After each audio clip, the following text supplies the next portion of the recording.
ರಾಜ್ಯದಲ್ಲಿ ಶೀತ ಗಾಳಿಯ ಎಫೆಕ್ಟ್ ಯಾವ ರೀತಿಯಾಗಿದೆ? ಡಿಸೆಂಬರ್ 12ರಿಂದ ಡಿಸೆಂಬರ್ 18ನೇ ತಾರೀಕಿನವರೆಗೆ ರಾಜ್ಯದ ಹವಾಮಾನದ ವರದಿ ಯಾವ ರೀತಿಯಾಗಿದೆ? ಈ ಬಗ್ಗೆ ಮಾಹಿತಿ ಕೊಡ್ಲಿಕ್ಕೆ ನಮ್ಮೊಂದಿಗೆ ಹವಾಮಾನ ಇಲಾಖೆಯ ಹಿರಿಯ ಅಧಿಕಾರಿಗಳಾದ CS ಪಾಟೀಲ್ ಅವರಿದ್ದಾರೆ. ಅವ್ರನ್ನ ನಾವು ಮಾತನಾಡಿಸ್ತಾ ಹೋಗೋಣ.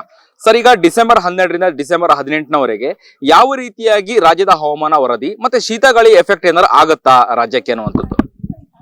ಕರ್ನಾಟಕ ರಾಜ್ಯಾದ್ಯಂತ ಎಲ್ಲಾ ಜಿಲ್ಲೆಗಳಲ್ಲಿ ಡಿಸೆಂಬರ್ 12ರಿಂದ ಡಿಸೆಂಬರ್ 18ರವರೆಗೆ ಒಣ ಹವೆ ಮುಂದುವರಿಯುವ ಹೆಚ್ಚಿನ ಸಾಧ್ಯತೆ ಐತಿ.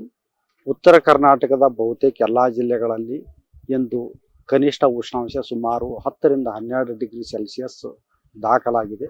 ಮುಂದಿನ ಒಂದು ವಾರದವರೆಗೆ ಡಿಸೆಂಬರ್ 12ರಿಂದ ಡಿಸೆಂಬರ್ 18ರವರೆಗೆ ಕನಿಷ್ಠ ತಾಪಮಾನ ರಾತ್ರಿ ವೇಳೆಯಲ್ಲಿ 10ರಿಂದ 12 ಡಿಗ್ರಿ ಸೆಂಟಿಗ್ರೇಡ್ ಮುಂದುವರಿಯುವ ಹೆಚ್ಚಿನ ಸಾಧ್ಯತೆ ಇದ್ದು, ಕೆಲವು ಕಡೆ ಇನ್ನೂ 10 ಡಿಗ್ರಿಗಿಂತನೂ ಕಡಿಮೆ ಆಗುವ ಸಾಧ್ಯತೆಯೂ ಕೂಡ ಇದೆ.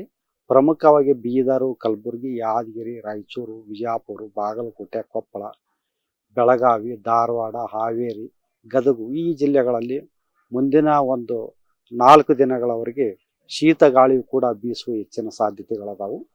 ಮತ್ತು ದಕ್ಷಿಣ ಕರ್ನಾಟಕದಲ್ಲಿ ಬಂದ್ರೆ ನೀವು ಕನಿಷ್ಠ ತಾಪಮಾನ ಸುಮಾರು 12ರಿಂದ 14 ಡಿಗ್ರಿ ಸೆಂಟಿಗ್ರೇಡ್ ಮುಂದುವರಿಯುವ ಹೆಚ್ಚಿನ ಸಾಧ್ಯತೆ ಐತಿ. ಬೆಂಗಳೂರಿನಲ್ಲಿ ಕನಿಷ್ಠ ಉಷ್ಣಾಂಶ ಸುಮಾರು 15ರಿಂದ 17 ಡಿಗ್ರಿ ಸೆಂಟಿಗ್ರೇಡ್ ಮತ್ತು ಗರಿಷ್ಠ ಉಷ್ಣಾಂಶ ಸುಮಾರು 28ರಿಂದ 29 ಡಿಗ್ರಿ ಸೆಂಟಿಗ್ರೇಡ್ ಇರುವ ಹೆಚ್ಚಿನ ಸಾಧ್ಯತೆಗಳದಾವು. ಶೀತ ಗಾಳಿಯಿಂದ ಏನೆಲ್ಲ ರಾಜ್ಯಕ್ಕೆ ಎಫೆಕ್ಟ್ ಆಗುತ್ತೆ ಅನ್ನುವಂಥದ್ದು, ಏನೆಲ್ಲ ಪರಿಣಾಮಗಳು ಎದುರಾಗತ್ತೆ ಅಂತ? ಶೀತ ಗಾಳಿಯಿಂದ ನಮಗೆ ಆರೋಗ್ಯದ ಮೇಲೆ ಬಹಳ ಪರಿಣಾಮ ಬೀಳ್ತೈತಿ. ಮತ್ತು ರಾತ್ರಿ ವೇಳೆಯಲ್ಲಿ ಕೂಡ ಕೆಲವೊಮ್ಮೆ ಅಂದ್ರೆ ಬೆಳಗ್ಗೆ ಹೊತ್ತಿನಲ್ಲಿ 4 ಗಂಟೆಯಿಂದ ಮುಂಜಾನೆ 8 ಗಂಟೆಯವರೆಗೆ ಇದರಿಂದ ಮಂಜು ಕವಿದ ವಾತಾವರಣ ಬೀಳ್ಬೋದು. ಮತ್ತು ಈ ಮಂಜು ಕವಿದ ವಾತಾವರಣ ಕೆಲವೊಮ್ಮೆ ಇದರದ್ದು ವಿಸಿಬಿಲಿಟಿ 50 ಮೀಟರ್ ತನಕೂ ಹೋಗಬಹುದು. ಇದರಿಂದ ಸಾರಿಗೆ ವ್ಯವಸ್ಥೆ ಮೇಲೆ ಬಹಳ ಪರಿಣಾಮ ಬೀಳ್ತೈತಿ. ಬೆಂಗಳೂರಿನಲ್ಲಿ ಯಾವ ರೀತಿಯಾಗಿ ಟೆಂಪರೇಚರ್ ಇದೆ ಅನ್ನುವಂಥದ್ದು ಸರ್?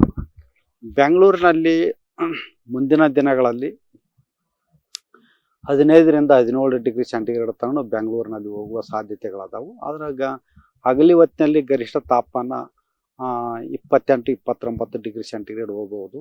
ಈ ಒಣ ಗಾಳಿ ಇರುವುದರಿಂದ ಇದು ಹೀಟಿಂಗ್ ರೇಟ್ ಅಂದ್ರೆ ಹಗಲಿ ಹೊತ್ತಿನಲ್ಲಿ ಜಾಸ್ತಿ ಬಿಸಿಲು ಇರ್ತೈತಿ ಮತ್ತು ರಾತ್ರಿ ಹೊತ್ತಿನಲ್ಲಿ ಜಾಸ್ತಿ ತಂಪುನು ಇರ್ತೈತಿ. ಇದು ಒಂದು ಚಳಿಗಾಲದ ಒಂದು ಕ್ಯಾರೆಕ್ಟರಿಸ್ಟಿಕ್. ಯಾಕಂದ್ರೆ ಮುಂದಿನ ದಿನಗಳಲ್ಲಿ ಮಳೆ ಬರುವಂತಹ ಮುನ್ಸೂಚನೆಗಳೇನಾದ್ರೂ ಇದೆಯಾ ಅನ್ನುವಂಥದ್ದು?